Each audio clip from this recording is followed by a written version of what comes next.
അസ്സലാമു അലൈക്കും വറഹ്മത്തുള്ളാഹി. അൽഹംദുലില്ലാഹി വസ്സലാത്തു വസ്സലാമു അലാ റസൂലില്ലാഹ്. പരിശുദ്ധ ഖുർആന്റെ ഒരു കോപ്പിയാണ് എൻ്റെ കയ്യിൽ ഇരിക്കുന്നത്. സൂറ മുഹമ്മദ്, ഖുർആനിലെ 47-ാമത്തെ അധ്യായം, അതിലെ 15-ാമത്തെ വചനം സ്വർഗത്തെക്കുറിച്ച് പറയുന്ന വചനമാണ്. മസലുൽ ജന്നത്തില്ലത്തി വഇദൽ മുത്തഖൂൻ. ദൈവം തമ്പുരാനെ, സൃഷ്ടാവായ പടച്ച തമ്പുരാനെ പേടിച്ച് ഭയന്ന് ഈ ഭൂമിയിൽ തെറ്റുകളിലേക്കൊന്നും പോവാതെ സൂക്ഷ്മമായി ജീവിച്ച ആളുകൾക്ക് സ്വർഗത്തിൽ നൽകുന്ന ചില സംഗതികളെക്കുറിച്ച് ഖുർആനിലെ ഈ വചനത്തിൽ പറയുന്നത്, ഫിഹ അൻഹാറുൻ, ആ സ്വർഗത്തിൽ ചില അരുവികളുണ്ട്, പുഴകളുണ്ട്, മിൻ മാഇൻ, വെള്ളം ഒഴുകുന്ന പുഴ, ഗൈരി ആസിനിൻ, അത് കലങ്ങി ഒഴുകുന്നതല്ല, നല്ല തെളിഞ്ഞ് ശുദ്ധമായ വെള്ളം, വ അൻഹാറു മിൻ ലബനിൻ, പാലിന്റെ പുഴ, ലം യതഗയ്യർ തഅമുഹു, അതിന്റെ രുചി വ്യത്യാസമൊന്നും ഉണ്ടാവുകയില്ല, വ അൻഹാറു മിൻ ഖംറിൻ, മദ്യത്തിന്റെ പുഴ, ലദ്ദത്തിൽ ലിശാരിബിൻ, കുടിക്കുന്നവർക്ക് വളരെ രുചികരമായ രസകരമായ പൂസാകാത്ത മദ്യത്തിന്റെ പുഴ, വ അൻഹാറു മിൻ ആസലിൻ മുസഫ, ശുദ്ധമായ തേനിന്റെ പുഴ, വലഹും ഫീഹാ മിൻ കുല്ലി സമറാത്ത്, ആ സ്വർഗത്തിൽ ധാരാളം പഴവർഗ്ഗങ്ങളുണ്ട്. പ്രിയമുള്ള സഹോദരങ്ങളെ, ഈ ആയത്തോതി അർത്ഥം പറയാനുള്ള ഒരു കാരണം, ഈ അടുത്ത ദിവസം ഒരു സിനിമ നടൻ, കേരളത്തിൽ വളരെ പ്രസക്തനായ ഒരു നടനാണ്, ഒരുപാട് പ്രേക്ഷകരെ കരയിപ്പിക്കുകയും ചിരിപ്പിക്കുകയും ഒക്കെ ചെയ്ത് സിനിമയിൽ അഭിനയിച്ചിട്ടുള്ള ഒരു നടൻ, ഒരു ആളെ ഹജ്ജിന് പറഞ്ഞയച്ചു. അദ്ദേഹത്തിന് സ്വന്തം പണം കൊണ്ട് ഹജ്ജിന് പറഞ്ഞയച്ചു. അങ്ങനെയുള്ള വളരെ സാത്വികനായ ഒരു നടൻ, അദ്ദേഹത്തോട് ഒരു അഭിമുഖത്തിൽ ചോദിക്കപ്പെട്ടു, താങ്കളുടെ മരിച്ചുപോയ അമ്മ മടങ്ങി വന്നാൽ താങ്കൾക്ക് എന്താണ് ചോദിക്കാനുള്ളത് എന്ന്. ആ നടൻ പറഞ്ഞത്, അല്ല അമ്മേ, പരലോകത്ത് സ്വർഗവും നരകമൊക്കെ ഉണ്ടോ എന്ന സംശയമാണ് എനിക്ക് ചോദിക്കാനുള്ളത് എന്ന്.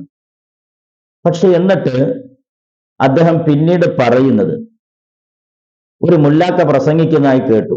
അപ്പോ ഈ അഭിമുഖത്തിൽ കേൾക്കുന്നവരും പരിഹാസ്യത്തോടെ ചിരിക്കുന്നുണ്ട്. ഇദ്ദേഹം പരിഹാസ്യത്തോടു കൂടി അവതരിപ്പിക്കുന്നത് കൊണ്ടാവാം. തേനിന്റെ പുഴ, പാലിന്റെ പുഴ, മദ്യത്തിന്റെ പുഴ, ഇങ്ങനെയൊക്കെ ഉണ്ടോ സ്വർഗത്തിൽ? തേനിന്റെ പുഴ എങ്ങനെയാണ്? പാലിന്റെ പുഴ എങ്ങനെയാണ്? മദ്യത്തിന്റെ പുഴ എങ്ങനെയാണ്? ഒരു ഗ്ലാസ് പാല് കുടിക്കാൻ കിട്ടിയാൽ പോരെ? ഒരു ഗ്ലാസ് അല്ലെങ്കിൽ ഒരു കുപ്പി മദ്യം കുടിക്കാൻ കിട്ടിയാൽ പോരെ? അദ്ദേഹം പരിഹാസത്തോടെ പറഞ്ഞത് അത് പരിശുദ്ധ ഖുർആന്റെ വചനത്തെയാണ്. മുല്ലാക്കാരുടെ പ്രസംഗമല്ല, പരിശുദ്ധ ഖുർആന്റെ വചനമാണത്. സ്വർഗത്തെക്കുറിച്ചും നരകത്തെക്കുറിച്ചും ഖുർആൻ മാത്രമല്ലല്ലോ പറയുന്നത്, മറ്റിതര വേദഗ്രന്ഥങ്ങളെല്ലാം വിശദമായി പറയുന്നുണ്ട്. ഖുർആനും അങ്ങനെ പറയുന്നുണ്ട്. എന്താണ് സഹോദരങ്ങളെ സ്വർഗം? സ്വർഗത്തെ ഈ ഭൂമിയോട് തുല്യപ്പെടുത്താൻ നാം ശ്രമിക്കുന്നത് കൊണ്ടാണ് നാം അതിനെ പരിഹസിക്കുന്നത്. ഭൂമിക്ക് തുല്യമാണ് സ്വർഗമെങ്കിൽ പിന്നെ സ്വർഗത്തിന്റെ ആവശ്യമില്ലല്ലോ. ഈ ഭൂമി തന്നെ വ്യത്യസ്തമാണ്. ഈ ഭൂമിയിലെ ഓരോ രാജ്യങ്ങളും വ്യത്യസ്തമാണ്. അതിന്റെ കാലാവസ്ഥ, അതിന്റെ നിറങ്ങൾ, അതിന്റെ മണങ്ങൾ, അതിന്റെ സൗന്ദര്യം, അതിന്റെ അഴക് വ്യത്യസ്തമാണ്. വ്യത്യസ്തമായ ഭാഷകൾ, 7000-ഓളം ഭാഷകൾ ഈ ഭൂമിയിൽ ഉണ്ട് എന്നുള്ളതാണ്. ചിലതൊക്കെ അസ്തമിച്ചു പോയി. നമ്മുടെ രാജ്യത്ത് എത്രയോ 700-ഓളം ഭാഷകൾ സംസാരിക്കും. നമ്മുടെ ഇന്ത്യ മഹാരാജ്യത്ത് എല്ലാ മനുഷ്യരെയും തത്തുല്യമായി സൃഷ്ടാവിന് വേണ്ടി സൃഷ്ടിക്കാമായിരുന്നു. ഒറ്റ ഭാഷ മതിയായിരുന്നു, ഒരു നിറം മതിയായിരുന്നു, ഒരേ കാലാവസ്ഥ മതിയായിരുന്നു. നാം ഒന്നിനെയും കമ്പയർ ചെയ്യരുത്, നാം ഒന്നിനെയും തുല്യപ്പെടുത്തി സംസാരിക്കരുത്. ഈ ഭൂമിയിൽ ഒരു മനുഷ്യനെ കൊന്നാൽ, ഒരാളെ കൊന്നാൽ, ഈ കൊലയാളിയെ ഒരു പ്രാവശ്യം വേണേ തൂക്കിക്കൊല്ലാൻ പറ്റും. അതേ മനുഷ്യൻ ഒന്നിലധികം പേരെ കൊന്നാൽ എത്ര പ്രാവശ്യം തൂക്കിക്കൊല്ലാൻ കഴിയും? ഒരു മനുഷ്യന് ഉപകാരം ചെയ്തു, ഗുണം ചെയ്തു, ഒരുപാട് ഉപകാരം ചെയ്തു, 100-ലധികം ആളുകളെ വെള്ളത്തിൽ നിന്ന് രക്ഷപ്പെടുത്തി, വലിയ ജലപ്രളയത്തിൽ നിന്നും ആയിരക്കണക്കിന് ആളുകളെ രക്ഷപ്പെടുത്തി. അയാൾക്ക് അങ്ങേയറ്റം കൊടുക്കാൻ കഴിയുന്നത് ഒരു രാഷ്ട്രപതി മെഡലല്ലേ? അല്ലെങ്കിൽ മറ്റെന്തെങ്കിലും അംഗീകാരമല്ലേ? അല്ലെങ്കിൽ ഒരു സൂക്ഷിച്ചു വെക്കാൻ കഴിയുന്ന ഒരു മെമന്റോ അല്ലെങ്കിൽ ഒരു ഫലകം അലമാരയിൽ കൊണ്ടുപോയി വെക്കാൻ കഴിയുന്ന 10 ആളെ കാണിച്ചു കൊടുക്കാൻ കഴിയും. അല്ലെങ്കിൽ അയാൾക്ക് ഒരുപാട് സമ്മാനങ്ങൾ കിട്ടും. ഈ ആയിരക്കണക്കിന് നൂറുകണക്കിന് ആളുകളെ രക്ഷപ്പെടുത്തിയതിന്റെ സമ്മാനം അത് കിട്ടണമെങ്കിൽ അത് പരലോകം വേണം, അത് സ്വർഗം വേണം. ഭൂമിക്ക് തുല്യമാണ് സ്വർഗമെങ്കിൽ ഈ രാഷ്ട്രപതി മടല് അല്ലെങ്കിൽ ഈ ഫലകങ്ങളും ഈ മെമന്റോകളും അല്ലേ ഉണ്ടാവുകയുള്ളൂ. ഒരു ഗ്ലാസ് പാല് കുടിക്കാനാണ് എങ്കിൽ എന്തിനാണ് ഈ നന്മകൾ ചെയ്യുന്നത്? ഒരു കുപ്പി മദ്യം കുടിക്കാനാണെങ്കിൽ പിന്നെ എന്തിനാണ് ഈ ഭൂമിയിലെ നശിപ്പിക്കുന്ന മദ്യങ്ങൾ ഒഴിവാക്കുന്നത്? ഇങ്ങനെയൊക്കെയുള്ള ഗുണങ്ങൾ ഈ ഭൂമിക്ക് തുല്യമായിട്ടാണ് സ്വർഗത്തെ നാം വിലയിരുത്തുന്നതെങ്കിൽ അത് വലിയ മണ്ടത്തരമാണ്. കാരണം ഭൂമിയെ പോലെയല്ല പ്രപഞ്ചത്തിലെ മറ്റ് സൃഷ്ടികൾ. നമ്മൾ ചന്ദ്രനെ വിലയിരുത്തുന്നത് ഭൂമിക്ക് തുല്യമാക്കിക്കൊണ്ടാണോ? സൂര്യനെ പഠിക്കുന്നത് ഭൂമിക്ക് തുല്യമാക്കിക്കൊണ്ടാണോ? മറ്റ് ലക്ഷോപലക്ഷം നക്ഷത്രങ്ങളെ വിലയിരുത്തുന്നത് ഈ ഭൂമിക്ക് തുല്യമാക്കിക്കൊണ്ടാണോ? ഈ ഭൂമിയിൽ നിന്ന് ഉയർന്നുയർന്ന് ബഹിരാകാശത്തേക്ക് എത്തിക്കഴിഞ്ഞാൽ അവിടെ മണിക്കൂറുകളുണ്ടോ, ആഴ്ചകളുണ്ടോ, മാസങ്ങളുണ്ടോ, അവിടെ വർഷങ്ങളുണ്ടോ? അവിടെ കലണ്ടർ സങ്കല്പിക്കാൻ കഴിയുമോ? അവിടുത്തെ ജീവിതത്തിന്റെ രീതി വ്യത്യാസപ്പെടുന്നില്ലേ?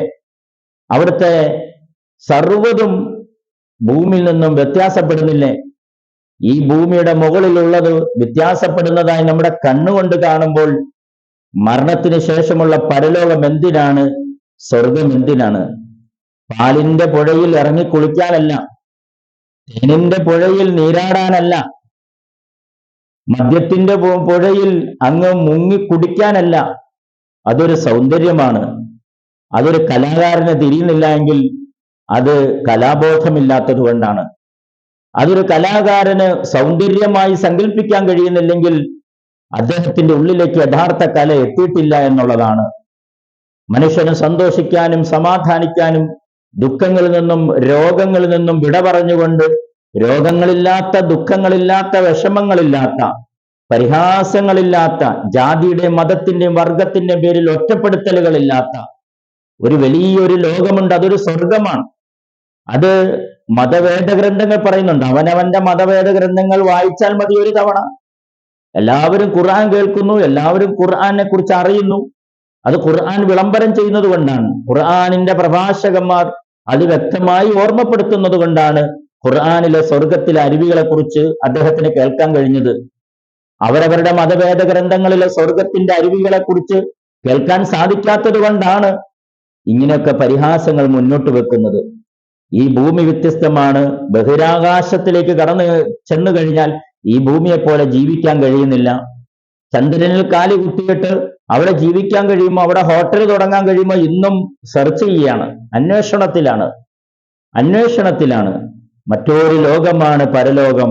ഇവിടുത്തെ കാലാവസ്ഥയല്ല, ഇവിടുത്തെ രീതിയല്ല, ഇവിടുത്തെ സ്വഭാവമല്ല, ഇവിടുത്തെ രൂപത്തിൽ ഇതിനെ ഭൂമിയെ നമുക്ക് താരതമ്യം ചെയ്യാൻ സാധിക്കുകയില്ല. ഒരിക്കലും താരതമ്യം ചെയ്യാൻ കഴിയില്ല.